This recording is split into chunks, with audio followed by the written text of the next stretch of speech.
Following last week's rail strikes and the barrister walkout yesterday, it's doctors now. They're threatening to do the same unless they get a pay rise of up to 30%. But do you think it's justified then?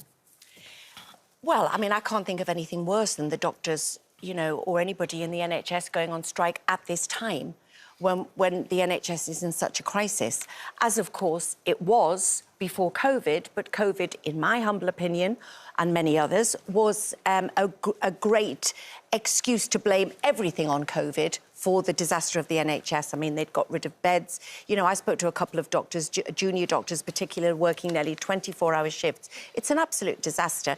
A&E is completely overrun because people aren't still able to get what they want is a face-to-face appointment with the GP, and we know that that's being sort of generally phased out. So they're turning up at A&E to try and see someone face-to-face. And we've always known that the NHS are hugely underpaid. And I'm talking more about nurses. I'm not that qualified to talk about what doctors' pay is. But unfortunately, as with the rail strike, we can think how awful it is and how it's going to affect our life. But having spent the greater part of last year in and out of hospitals when I was allowed to be with my father, I saw some wonderful, wonderful work done. But I saw the NHS in a disastrous state. And unless these things happen, is there going to be change? I mean, what do you think of it, Janet? Well, there's two things here. First of all, junior doctors are right to complain that their understaffing is so serious that they're worked off their feet and the wages are not enough.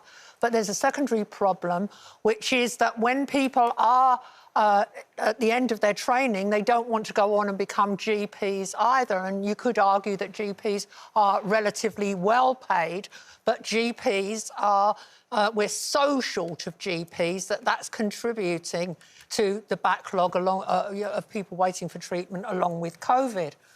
And I do think we're at a crisis point, and it's not helped by the fact there have been some very big pay rises reported in recent weeks, and this is what the doctors have seized on. The bin men in Manchester won an award of 22%. At Gatwick Airport, some workers won 21%. And in Croydon, in a hospital in Croydon, some cleaners and porters got a pay rise of 24%. This can't be the norm right across the board. I mean, because inflation would just go sky high. But I'm not sure how we resolve the crisis, because at the bottom of all of this, one suspects that the way that the NHS is run is wasting funds, it's bureaucratic, it's not run efficiently enough.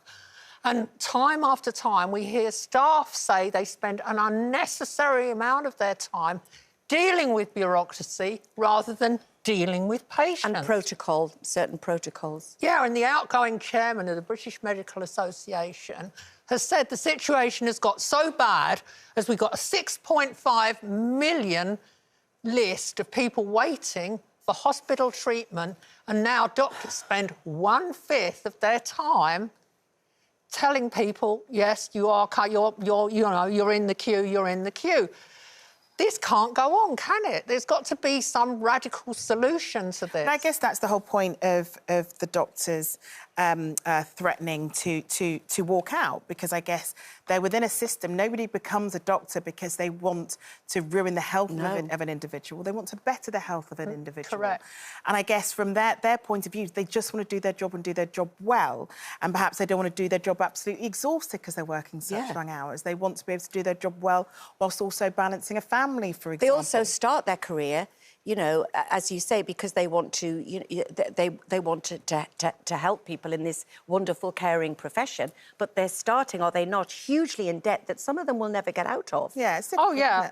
I mean, you know, obviously, I agree with what everybody's saying. I'm just really nervous as somebody who has relied on the NHS in the past for my illness.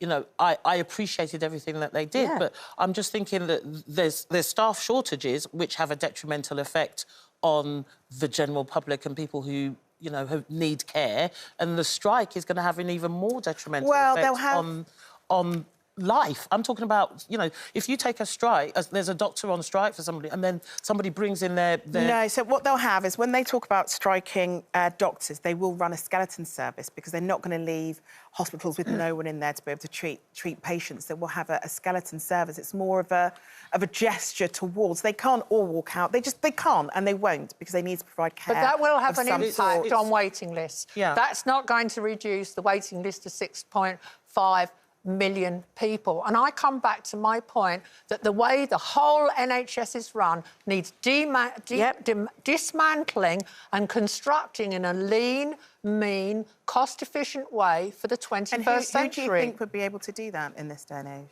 Well, who knows? I don't have the magic bullet, but all I know is when a leading doctor said, as he did say yesterday, that suffering is the new norm for people in this country, the 6.5 million who can't get their treatment. Suffering is completely at odds with what the National Health was set up And you for. said about the bureaucracy as well, and having witnessed that firsthand, as I say, over that last year, is the fact that there were people crying out in the beds, and when we went to find a nurse, they were so upset that that had happened because they said, we spend every single minute at our computers. They'd all be round the computers because they had all these things to fill in, whereas John in Ward 6 is screaming and I'm running up to bed such and such to tell them about this. And they're all around the computers because they've got so much protocol and so much bureaucracy. Well, it seems as though that's something that's repeated across so many industries, while we're seeing so many industries deciding to walk out and strike as well. at the moment. So I feel as though this won't be